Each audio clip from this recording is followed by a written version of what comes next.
মৰিগাঁৱৰ আয়ুক্তৰ উগ্ৰৰূপ আপোনালোক নহয় কোনো এটা অফিচাৰ তাত এজন অফিচাৰ নাই এমপ্লয়ি গোটেইখিনি নকওঁ মই কিছুমানক পাইছোঁ জিলা আয়ুক্তগৰাকীৰ কঠোৰ পদক্ষেপ এচিএছ বিষয়া আৰু চৰকাৰী বিষয়াৰ আধা বেলাৰ দৰমহা কৰ্তন কৰিলে মৰিগাঁও আয়ুক্ত দেৱাশিষ শৰ্মাই যদি ইমান বেছি ডাঙৰ ঘৰৰ ৰেছপন্সিবিলিটি বেছি চাকৰি দৰমহাটো ল'ব নালাগে তেতিয়াহ'লে মোৰ লাষ্ট কথা সময়মতে ইয়াত আহি পাব্লিক জেনেৰেল পাব্লিক দুখীয়া দৰিদ্ৰ মানুহ গাঁৱৰ মানুহ আহি পেলাই ইয়াত বহুত কষ্ট কৰি দূৰৰ পৰা আহে যোনে নোৱাৰে আজি মোক লিখি কৈ দিয়ক যে ছাৰ মোৰ ঘৰুৱা পৰিস্থিতিৰ বাবে সেইবাবে মই সময়মতে অফিচ কৰিব নোৱাৰোঁ দিনৰ 11 বজালৈ মৰিগাঁও আয়ুক্ত কাৰ্যালয়ত উপস্থিত নাছিল এজনো এচিএছ বিষয়াৰ লগতে আন তলতীয়া কৰ্মচাৰী যাৰ বাবে আজি উগ্ৰৰূপত দেখা গ'ল মৰিগাঁৱৰ আয়ুক্ত দেৱাশিষ শৰ্মা নিজ কাৰ্যালয়ৰ চৌহদতে ছাডেন ভিজিট মৰিগাঁও জিলা আয়ুক্ত দেৱাশিষ শৰ্মাৰ কাৰ্যালয়ত উপস্থিত নাপালে এচিএছ বিষয়াসহ প্ৰায় 90% বিষয়া কৰ্মচাৰী জিলা আয়ুক্তৰ কাৰ্যালয়ৰ বাহিৰত থিয় কৰাই ৰাজহুৱাকৈ সকিয়নি প্ৰদান কৰিলে সকলো বিষয়া কৰ্মচাৰী মোৰ লাষ্ট কথা সময়মতে ইয়াত আহি পাব্লিক জেনেৰেল পাব্লিক দুখীয়া দৰিদ্ৰ মানুহ গাঁৱৰ মানুহ আহি পেলাই ইয়াত বহুত কষ্ট কৰি দূৰৰ পৰা আহে যোনে নোৱাৰে আজি মোক লিখি কৈ দিয়ক যে ছাৰ মোৰ ঘৰুৱা পৰিস্থিতিৰ বাবে সেইবাবে মই সময়মতে অফিচ কৰিব নোৱাৰোঁ এইটো অফিচাৰ ষ্টাফ সব কোনো এজন এচিএছ অফিচাৰ নাই কোনো এজন 90% হেৰি নাই এইটো কি অফিচ হ'ল নেকি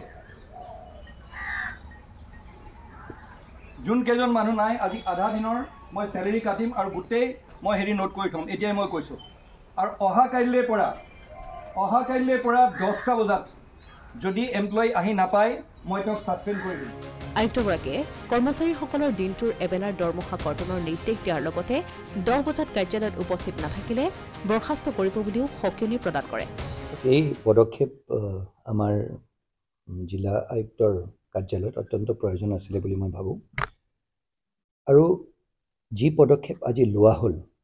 সেই পদক্ষেপৰ জৰিয়তে মই নিজকে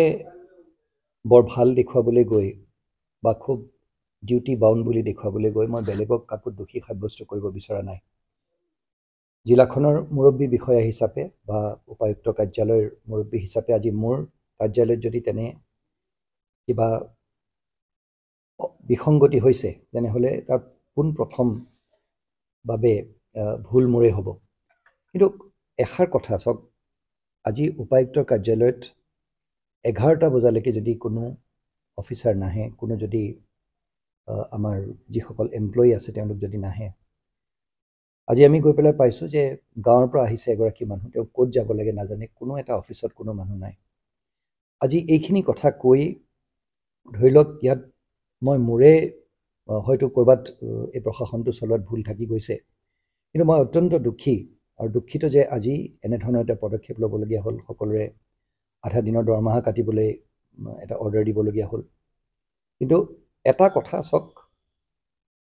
অফিচলৈ সময়মতে যে আহিব লাগে আমি সকলোৱে জানো কিন্তু কিবা কাৰণবশতঃ আমি আহিব নিবিচাৰোঁ অসমীয়া প্ৰতিদিন ডিজিটেল সংবাদ মৰিগাঁও